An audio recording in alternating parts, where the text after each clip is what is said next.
Thank you so much, Marty. What a wonderful opportunity to address people from the upper administration as well as the board. The question I have is, why is it some people get infected by a virus and don't recover? The consequences to society are billions of dollars in mortality and morbidity. If we can figure out why a virus has long-term effects with some people, but not with others, we will revolutionize medicine. And we will also have a fundamental different way of understanding disease. That's the topic of my presentation. We're going to look at college students, and we're going to try to understand how we can answer that potential question. First thing, in terms of past epidemics, the Spanish flu of 1918 affected almost 1 out of 3 people, and a lot of people were sick, 25 to 50 million people, but 20% did not recover. And fatigue was one of the most common long-term consequences, costing incredible costs to society. And SARS-CoV-2 is a B coronavirus. And really, these human coronaviruses affect many people with the common cold. But the ones that we're talking about, these coronaviruses have deadly outbreaks. And 2 of them occurred, one in 2003 in China, which affected about 8,000 people. 10% died. And MERS, some of you have heard of, actually began in Saudi Arabia and it affected several thousand people. The current one that we're dealing with is, of course, much more transmittable. So what is this COVID? Why is it, what's happening with it? It's actually a cytokine storm. Mahat and others basically feel that the brain is going into some type of hyperinflation, hyperinflammation due to this virus, causing multiple organ failures. But a lot of people don't have any organ failures and are still sick. It's very similar to something called ME/CFS. That's actually what chronic fatigue syndrome is. And that's why there's a tremendous parallel between people who have this thing we'll call ME/CFS versus long haulers. So ME/CFS affects over 1.5 million people in the US. And what are the symptoms? Fatigue, basically unrefreshing sleep, post-exertional malaise. By the way, what are symptoms of the long haulers, people who don't recover from COVID? The same thing. And CFS, ME/CFS is often triggered by a viral infection, often what's called Epstein-Barr virus, we'll call it EBV. And we've been studying that particular illness for almost 30 years at DePaul. There's anecdotal evidence that some people who are recovering from COVID-19 are really very similar to ME/CFS, and they're called long haulers. And you can see the symptoms on the right. Fatigue is very large. Shortness of breath, joint pain, chest pain, cough. So you can see these symptoms are not only among people with that viral illness, but also ME/CFS and other viral illnesses. In other words, a certain percentage of people don't recover when they get hit with a trigger like a viral illness. The question is, why? Well, we've been using something called the DePaul Symptom Questionnaire for 10 years. And it's actually now being used not just with ME/CFS, but long haulers. And it's being used in countries, over 12 countries around the world. So we're very happy to see that. We have very large data sets. It's good to have a questionnaire that's been validated that can be used with this new illness that has affected the entire world. So the key question that I'm basically talking about is this, and you can kind of see it on this particular slide. Why do some people get sick and stay ill versus those who get sick and recover? And the best way to answer this question is to examine individuals prior to them getting sick to see if they might have some characteristics that predispose them to long-term illness.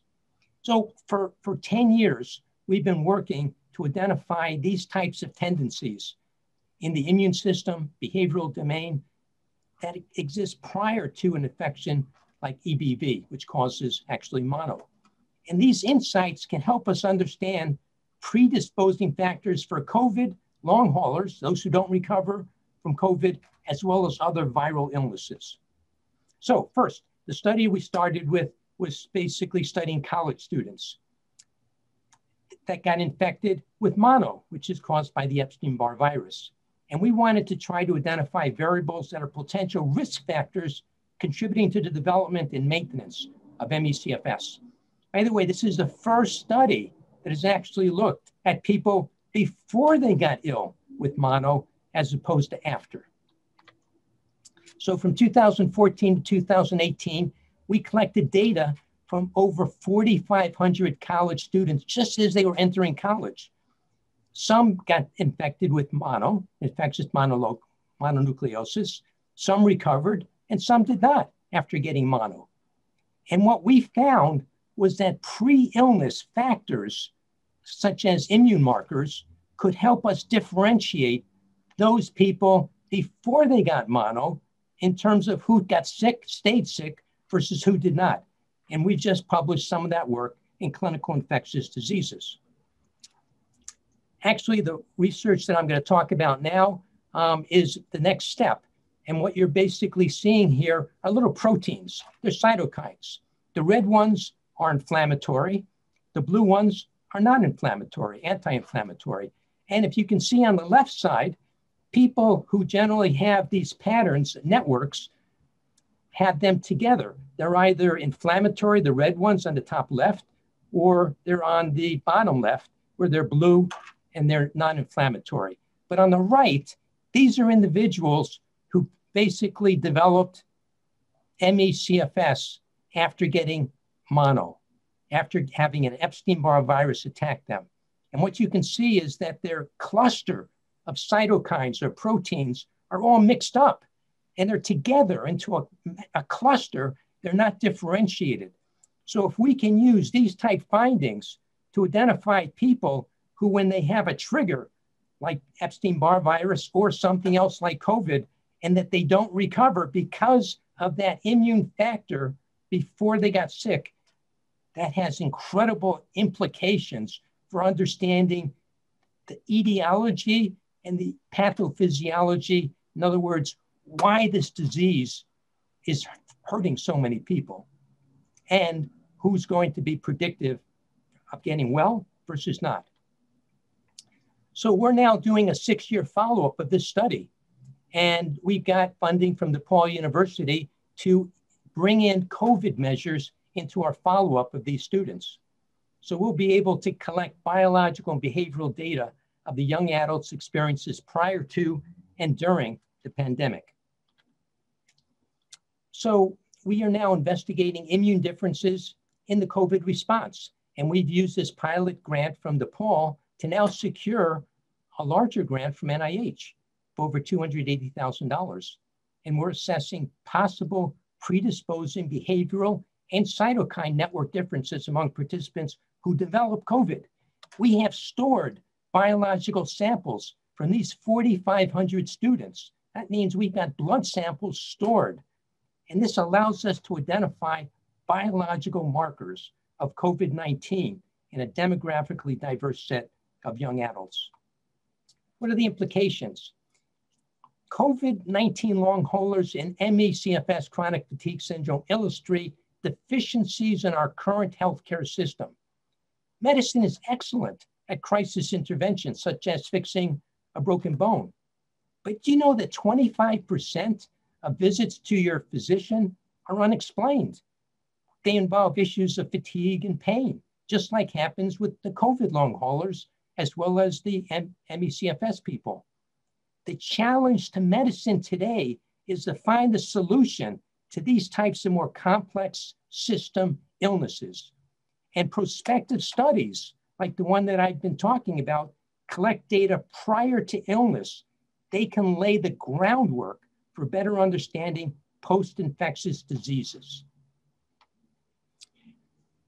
Let me kind of sort of bring things together by saying that I'm a psychologist out of the psychology department, and I work at the Center for Community Research. And for the last 20 years, we've been focusing on teaching, research, and service. That's the Vincentian mission, and that's what we do. We do teaching at our center. For 20 years, during this period of time, 270 undergraduates got into graduate schools by gaining credentials in our research projects, of which this one was one of them. In terms of research with grants, we brought in $46 million in federal grants to study these types of things. And in terms of service, another COVID-related issue, very interesting to the penal system that we were talking about, is recovery homes. And we work with them very closely. And do you believe that one type recovery home that's completely self-run and democratic is called Oxford Houses? And they've had 40,000 people live in Oxford Houses in the last 12 months. And do you know, only 4 people died. And the infection rates were substantially lower than surrounding areas. The implications of this are incredible, that the most high-risk individuals, people who have been homeless, people who have substance use disorders, people who basically have criminal justice involvement, people with chronic conditions end up in these houses. There's over 170,000 people living in these recovery homes in Chicago and throughout the United States. If we can figure out what is it about these recovery homes that are protecting the most at-risk people from COVID and giving them a chance to basically reintegrate into society, we've done a tremendous good.